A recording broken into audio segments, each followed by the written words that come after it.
Est-ce que l'OM est à sa place, Greg? S'ils sont là, c'est qu'ils l'ont mérité. C'est assez bateau, mais c'est une réalité aujourd'hui. Maintenant, qu'ils soient à 19 points, c'est là où ça pose problème. Alors Paris, cette année, est dans une autre dimension, il faut le reconnaître. Ils sont en train de le prouver aussi sur la scène européenne. Donc cet écart, perso, ne m'étonne pas. Mais il est vrai qu'on aimerait avoir un second du championnat de Ligue 1 qui soit un peu plus proche et être en capacité de titiller davantage le Paris Saint-Germain. Aujourd'hui, c'est dur. C'est une réalité, c'est complètement factuel.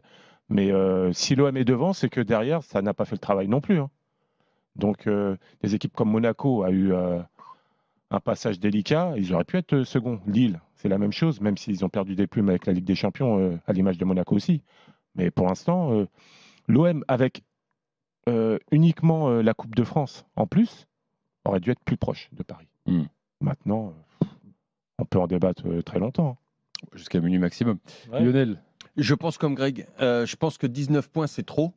Que tu sois, même si le PSG, franchement, là, c'est pratiquement injouable. J'ai l'habitude de dire que tu as 3 fois mal à la tête quand tu vas jouer le PSG, tu as mal à la tête avant de les rencontrer, tu as mal à la tête pendant que tu joues et tu as mal à la tête une fois que tu rentres chez toi parce que tu as pris un bouillon terrible. Ils sont injouables. Le PSG, cette année, c'est injouable. Mais ça ne veut pas dire que toi, derrière, tu dois perdre autant de matchs. Je vois, moi, facile pour moi d'en parler. Auxerre, 2 fois, tu prends 2 fois 3-0. Franchement, tu prends 3 perles à chaque fois, c'est pas normal. C'est pas normal que l'OM perde des matchs comme ça. Et bon, Auxerre, je parle d'Auxerre parce que voilà, on sait pourquoi. Mais il y en a eu d'autres des matchs comme ça, des points bêtes perdus. Donc je rejoins Greg à 300%. Et moi, ce qui m'embête un petit peu, et j'ai encore entendu de Zerbi, là, il a dit 3 fois, 4 fois la pression, la tension, la pression, la tension. Mais ils se sont mis, pour moi, en difficulté à un moment donné, à mettre une pression sur les arbitres, une pression dans le vestiaire, une tension dans le vestiaire, une tension dans le stade Vélodrome, que ce soit Mehdi ou que ce soit Longoria. Pour moi, ils auraient dû avoir plus de sérénité, il n'y a pas le feu, il n'y a pas être au-dessus, tout ça. Pour moi, c'est cette tension-là qui n'a pas été maîtrisée. Ils se la sont mis tout seuls à trouver parfois des excuses. Je veux bien les arbitres, je veux bien un petit peu, machin, mais pas tous les dimanches. Ok, tout n'a pas été clair pour les Marseillais, tout n'a pas été limpide. Mais justement, tu viens, tu rentres dans le vestiaire, les gars, ok, mais c'est pas... Le 3-0 contre Auxerre ou le 3-1 qu'il y a eu à l'aller, c'est pas les arbitres, excusez-moi, c'est pas les arbitres. Il y a des mecs des joueurs qui sont passés à travers. Mais est-ce que, après le match aller de Paris, parce qu'ils étaient dans les clous, hein. Ils se sont dit à un moment donné, en cas de victoire, ils peuvent revenir sur le PSG. D'ailleurs, c'est ce match-là qui rate totalement, quoi. Ils ont pris une première gifle. Ouais. Donc déjà, ça remet un petit peu le ton au sein du groupe. Après, tu traverses encore ton championnat, tu reprends une deuxième gifle, entre guillemets, au retour. Voilà, je pense que dans leur esprit, c'était d'aller titiller Paris, mais au retour, ils ont existé. Moi, je trouve j'ai bien aimé le visage, je suis d'accord avec toi. Bon, le retour, tu as le droit de perdre contre le PSG. Tout le monde perd contre le PSG, contre ce PSG-là. Mais avec franchement, ils ont montré un visage nettement meilleur. Bon, tu as perdu, tu as donné, tu as tout donné. Oui, tu as moins de regrets en sortant de ce match-là. Pour moi, le regret, c'est ce que tu disais. C'est tu perds des points bêtes contre des équipes du championnat que tu dois dominer quand tu es l'OM.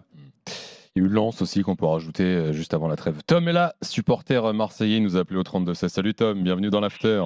Salut les gars. Salut Tom. Bonsoir. Tom, t'as entendu de Zerbi, est-ce que tu es d'accord avec lui? Est-ce que tu trouves que l'OM est à sa place? Est-ce que tu aurais signé pour être là? Oui, de toute façon, en début de saison, avec le mercato de Zerbi qui arrive, on se dit on va jouer le titre. Au final, le match à Paris nous a fait vraiment un coup d'arrêt. Ouais, là, t'es loin de jouer le titre, hein, pour le coup. Oui, c'est ça, ce qu'on disait en début de saison. Le match à Paris, il a complètement fait un coup d'arrêt. Après, pour moi, il y a un autre match aussi qui change la saison, c'est Auxerre à domicile. On change complètement de dispositif sur le match d'après. Ça nous a fait vraiment mal à la tête, je pense. Mais deuxième, oui, quand on voit le résultat des autres équipes, c'est notre place, quoi. Mais quand tu vois les 19 points de retard, c'est ça finalement le... Ouais, ça fait beaucoup, ouais. C'est ça le truc, on est un peu trop loin, quoi. Même si Paris, cette saison est hors norme, on est trop loin. Oui, mais avant le match aller, ils étaient encore dans le coup. Et je pense que mentalement, ils les ont détruits. Ouais, c'est ça, oui, je pense. T'es quand même sur un Paris Saint-Germain qui fait une saison exceptionnelle, invaincu de la saison. Et je pense qu'ils vont le rester. Je sais pas quand est-ce que c'est arrivé, ça. Hein. C'est une année exceptionnelle pour le PSG. Hein. J'aime bien Strasbourg sortir, boîte de Paris pour la première fois de la saison, personnellement. Ouais. Après, demain, il faut gagner absolument, quoi, parce que quand on voit les concentrations qu'il y a ce week-end, il y a Monaco, Nice, Lille-Lens. Si demain on prend pas les 3 points, là ça va devenir compliqué, je pense. Alors pour ce match de demain, sache que Højbjerg est toujours absent, Luis Felipe également, toujours blessé, que Mehdi Benassia pourrait être là, sa suspension levée provisoirement. Vous vous rappelez qu'il a été sanctionné 3 mois ferme plus 3 mois avec sursis après les incidents du match de Coupe de France contre Lille mi-janvier, mais l'OM avait fait appel devant le CNOSF, appel suspensif. Son cas sera étudié le 9 avril. Donc en attendant la décision du CNOSF, l'appel suspensif permet à Benassia d'être dispo ce week-end et le week-end prochain. Honnêtement, je ne pense pas que ce soit le fait qu'il soit là que ça va tout changer. Je pense qu'il y a je pense aussi, c'est juste une info. Ouais, mais tu t'es pas obligé de rebondir du coup. Ouais. Là, pas ouf mon info. Ouais, non, parce que là non plus, c'est pas. Non, mais écoute. Merci Lionel. Après, moi, je pense que c'est pas seulement demain. Je pense que les 2 matchs à venir. 2 matchs, 2 victoires pour l'OM, ça les relance complètement. Derrière, c'est Monaco, je crois. Donc demain, Reims, ils reçoivent Toulouse. Et après, Monaco. Et après, ils vont à Monaco. Ouais. Voilà, exactement. Donc tu prends tes 6 points déjà. Déjà, tu casses une mauvaise dynamique et tu repars. Je pense que là, s'ils prennent les 6 points, il y a de grandes chances que l'OM finisse deuxième. Pour aller chercher ces points, Mason Greenwood, l'homme du début de saison, de la saison marseillaise, avec tous ses buts marqués, sera-t-il titulaire? Il était remplaçant sur les derniers matchs de l'OM. On se souvient avoir entendu De Zerbi le tenser publiquement en conférence de presse. Interrogé à nouveau aujourd'hui, le discours a changé. De Zerbi met les choses au clair. Il adore Greenwood. Il explique pourquoi il ne l'a pas fait jouer ces derniers temps. Greenwood est un très bon garçon que j'adore complètement, tout comme j'adore son père. Il a traversé une période difficile ces derniers mois parce que sa fille est née, parce qu'il n'est probablement pas habitué à faire une saison aussi intense en tant que protagoniste, et il en a payé un peu le prix sur le plan physique. Je suis très content parce qu'il a accepté de s'entraîner avec un de mes collaborateurs alors que tous les autres partaient. Cette semaine, il a très bien travaillé. Voilà, on comprend que il sera titulaire hein. Demain à Reims. Il n'y a pas de raison a priori. Greenwood.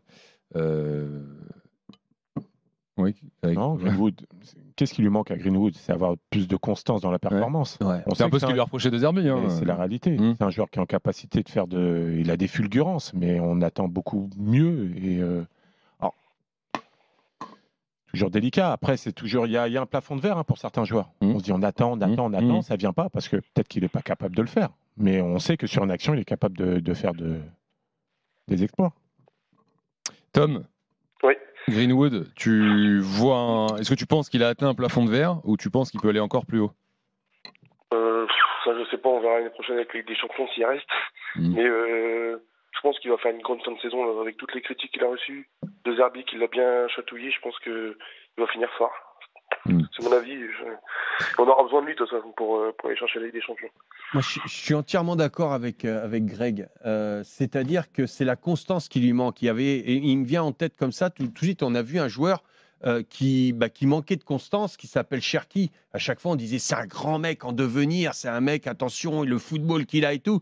Et il manquait de constance. Et là, franchement, quand je vois Cherki encore ce soir, notamment la première mi-temps, surtout, le mec, il est beaucoup plus constant, il vieillit, il devient... Donc, c'est une question de mental.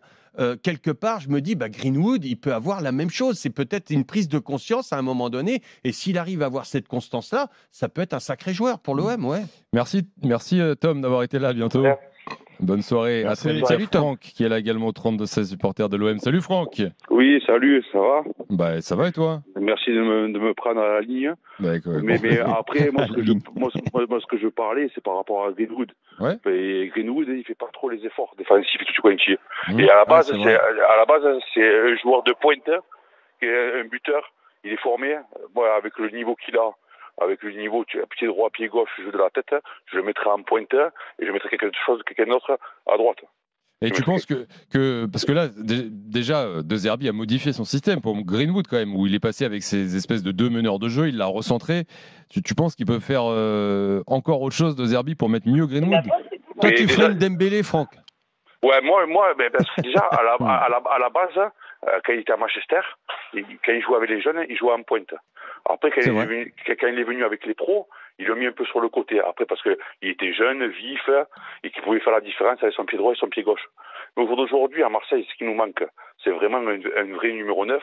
Bon, la défense, c'est pas trop le sujet, mais la défense, pour moi, elle n'est pas au niveau. Mais oui, c'est un gros sujet, ouais. Mais Greenwood, c'est autre chose, hein, on pourra en reparler plus tard. Mais c'est Greenwood, tu le mets en pointe et tu mets des gens qui tournent autour de lui. Il fait moins d'efforts défensifs, plus de lucidité et plus à la percussion. Voilà. Et après, je le critique pas parce que quand même, c'est notre meilleur buteur. Mais sur le côté, par rapport à ses efforts, et on l'a vu au match aller contre Paris, il a été transparent parce qu'il a fait aucun effort. Il a fait, et c'est Paris, et ça peut être d'autres matchs, ça peut être aussi qu'il n'a pas fait d'effort.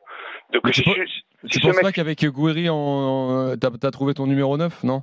Mais après, c'est pas neuf, Gouiri. Depuis qu'il est à Marseille. Il peut le mettre autour de Greenwood. Pour moi, Gouiri, je dis à tous mes collègues, j'espère qu'il va me faire mentir. Parce que c'est quelqu'un qui est bon quand il vient dans une équipe, et après, il perd un peu le rythme. Il peut. Donc, tu peux le faire jouer, entre guillemets, autour de Greenwood. Complet. Parce que tu peux le faire. Moi, je vais aller plus loin. Hein. Moi, je vais chercher un vrai numéro 9 de métier. Tu mets Greenwood et Gouiri derrière. Ah oui, ça c'est sûr. Mais aujourd'hui, on l'a pas, ce vrai numéro 9. Oui, mais il va falloir mettre Greenwood derrière. Qui est bon de la tête, qui a le pied gauche, qui a le pied droit, et des gens qui tournent autour de lui. Tu recules Rabiot aussi. Il est plus fort quand il part de loin, Adrien. Mais bien sûr, Rabiot c'est milieu de terrain, c'est pas un joueur offensif. Après, merci, parce qu'il est lucide, il marque des buts, tu connais. Mais après, c'est plus un ratisseur, un milieu relieur. Il aura plus d'impact dans le cœur du jeu. Bien sûr. Voilà, un toolbox. Il est capable de faire du box-to-box, Rabiot. Voilà, il est meilleur que ça. C'est comme ça qu'il a bâti sa carrière aussi. C'est ça. Après, moi, je trouve que Marseille est à sa place par rapport à l'effectif, mais il y a trop de points d'écart avec Paris, même malgré que Paris soit au-dessus. Il y a trop de points d'écart. Après, attention, De Zerbi, franchement, je ne sais pas comment le dire sans dire d'insulte, mais c'est comme on dit chez nous, merci, parce que après ça, il assure, il nous fait voir quand même, il essaie de faire du jeu. Quand on part en contre, c'est des bonnes combinaisons. Et les centres au second poteau, avec la remise de la tête au point de pénalty, au premier poteau, pour marquer des buts comme Rabiot a eu fait contre Lyon. On voit quand même qu'il y a la patte